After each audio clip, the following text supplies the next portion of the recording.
السلام علیکم ناظرین، یہ ملی وائس کا ڈیلی بلیٹن عالمی شب و روز ہے۔ میں عبدالوہاب۔ عالم اسلام سے اہم خبروں سے قبل پیش ہے چند اہم سرخیاں۔ شام پر حملہ کرنے اسرائیل نے لبنان کی فضائی حدود استعمال کی، غضبناک لبنان نے اسرائیلی جارحیت روکنے دی وارننگ۔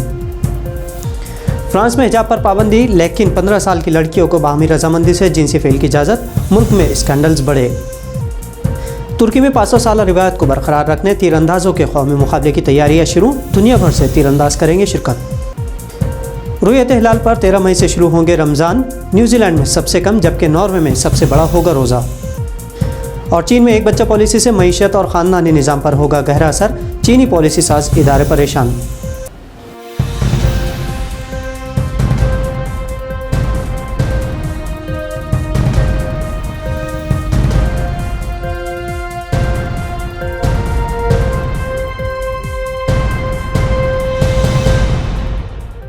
اب خبر تفصیل سے۔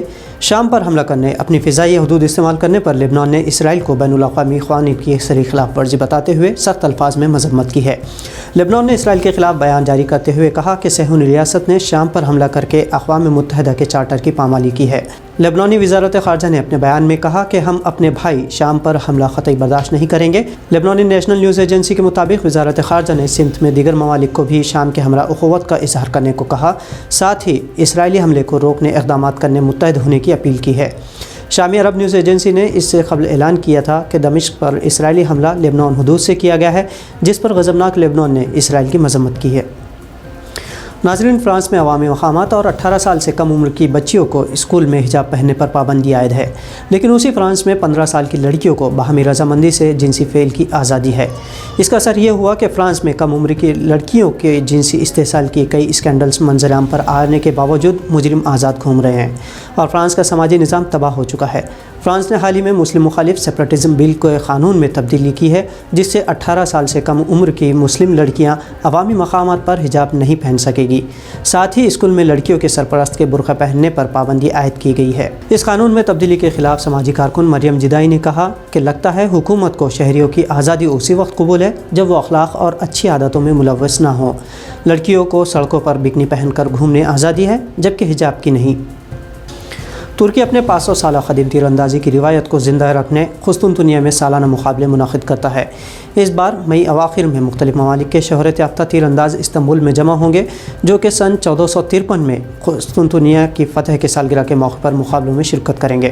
آرچر فاؤنڈیشن نام سے ترکی میں سب سے قدیم اور سب سے بڑے تیر اندازی کمپلیکس میں یہ مقابلے منعقد ہوں گے، جسے سلطان محمد دوم نے لگ بھگ سن 565 میں قائم کیا تھا۔ اس عمارت میں پتھر سے بنی ممبر آج بھی موجود ہے، جسے جلسوں، دعاؤں اور یہاں تک کہ جنگی حکمت عملی کے لیے استعمال کیا جاتا ہے۔ ان مقابلوں میں دنیا بھر سے تیر انداز حصہ لیتے ہیں، جس سے اس قدیم کھیل کے سابق حریف میں باہمی محبت اور دوستی پروان چڑھتی ہے۔ رؤیت ہلال کے بعد اس سال ماہ رمضان 13 اپریل کو شروع ہوں گے۔ ماہ رمضان میں طلوع آفتاب سے غروب کے درمیان محیط روزے کے اوقات دنیا بھر میں 10 سے 21 گھنٹوں کے درمیان ہوں گے۔ روزے کے لغوی معنی ویسے رک جانے کے ہیں، لیکن ایک روزے دار اللہ کی رضا کی خاطر کھانے پینے اور برائیوں سے رک جاتا ہے۔ اسلامی مہینہ لونار ہجری کیلنڈر پر مبنی ہوتا ہے، جس سے ہر سال ماہ رمضان گزشتہ سال کے مقابلے 10 تا 12 دن قبل شروع ہوتا ہے، اور ہر ملک کے اپنے ٹائم زون کے حساب سے طلوع و غروب آفتاب کے سبب روزے کا وقت کم یا زیادہ ہوتا ہے۔ اس سال جنوبی ممالک جیسے نیوزی لینڈ میں روزہ 11 گھنٹوں 20 منٹ پر محیط ہوگا، جبکہ سب سے طویل روزہ ناروے جیسے ملک میں تقریباً 21 گھنٹوں پر جاری رہے گا۔ بھارت میں اس سال روزہ 14 تا 15 گھنٹوں کے درمیان رہے گا۔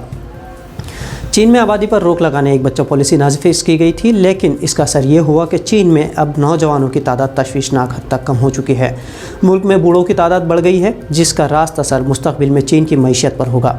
چین کے پالیسی ساز اداروں کو تشویش ہے کہ ایک بچہ پالیسی کے منفی اثرات پر غور نہیں کیا گیا۔ چین کی آبادی میں 14 سال سے کم عمر کے نوجوانوں کی تعداد سال 2000 میں 22.89% تھی، جو کہ سال 2010 میں گھٹ کر 16.60% ہو گئی۔ اس سے ظاہر ہوتا ہے کہ چین کے ورکنگ ایج آبادی اور نئی آبادی میں اضافہ نہیں ہوگا۔ اس کے علاوہ معمر افراد کو بڑھاپے میں سہارا ہی نہیں ہوگا تو ملک مختلف مسائل میں گھر جائے گا۔ چینی میڈیا میں بھی نوجوانوں کی تعداد میں کمی پر مسلسل بحث جاری ہے۔